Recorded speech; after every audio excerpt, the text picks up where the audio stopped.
Senator Braun, you have an amendment. Thank you, Madam Chair. Calling up my amendment number 2, and all the amendments I'm calling up, I'd like a roll call vote on them. This one's related to the origins of the COVID-19 virus. We've been battling it for over 2 years. I want to ask to add Senator Tuberville to the amendment as well. Without objection. U.S. government and the American people cannot adequately prevent or protect themselves from future pandemics without full transparency and accessibility to information regarding the origins of COVID-19.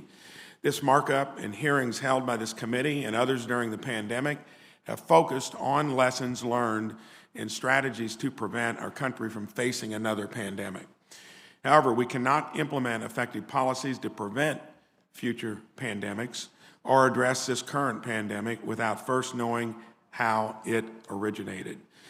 This amendment, adapted from Senator Hawley's COVID-19 Origins Act of 2021, which passed the Senate, would require the Secretary of HHS to make public all information related to links between the Wuhan Institute of Virology and the origin of COVID-19. American people deserve to know the truth about where it came from. Senator Braun, thank you for offering the amendment. Senator Burr and I are actually working on bipartisan oversight related to the origins of COVID-19. This amendment would actually undermine those efforts and could force the release of classified or sensitive information. And because of those concerns, I oppose this amendment and urge my colleagues to vote no. Madam Chairman? Senator Burr. Yeah, if I could add to your comments.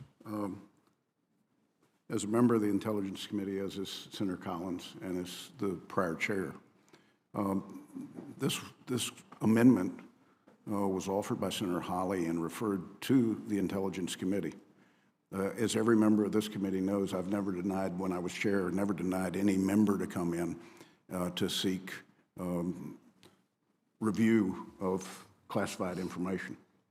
There's a difference between that and mandating that the DNI release classified information publicly. In some cases, it reveals how we came across that information.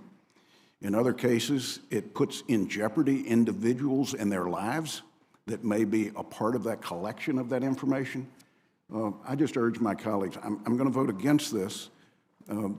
Senator Murray and I are looking at ways that we can address concerns, but please let the Committee of Jurisdiction decide how they work through declassification of any classified information with the DNI and the appropriate individuals in charge.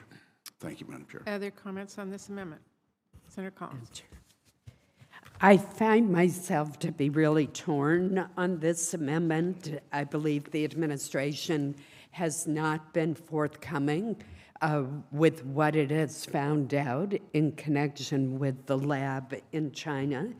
From what I have read of non-classified documents, the most likely explanation is an accidental release from this lab. And I think the American people deserve to know that.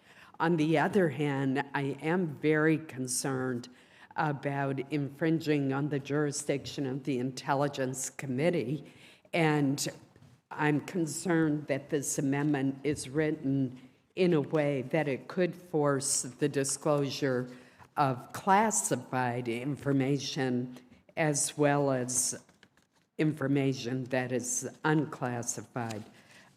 So I think the senator has identified a very legitimate issue and an issue that the American people deserve to know the answer to, and but I am concerned about whether it requires the release of classified information.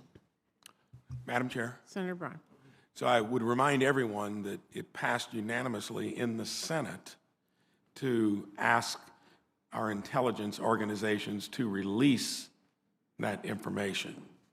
This, of course, is requesting the HHS. So that passed already in the Senate. Maybe, and I think the flames are just as hot now about it as it would have been back when we did it.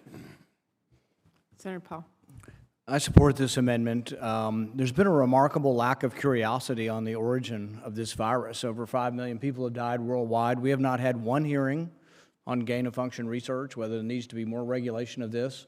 Under President Obama, it was stopped for 3 years, supposedly. We think that it wasn't entirely stopped, and people evaded those rules. We think people have broken the rules.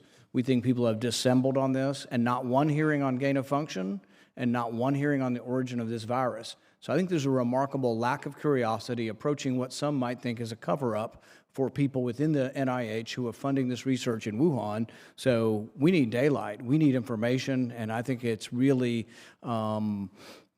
disingenuous for people to say, oh, this is going to happen at some later date. It hasn't happened. We're 2 years into a pandemic where 5 million people died, and nobody seems to care, at least at the official committee level, about the origins of the virus.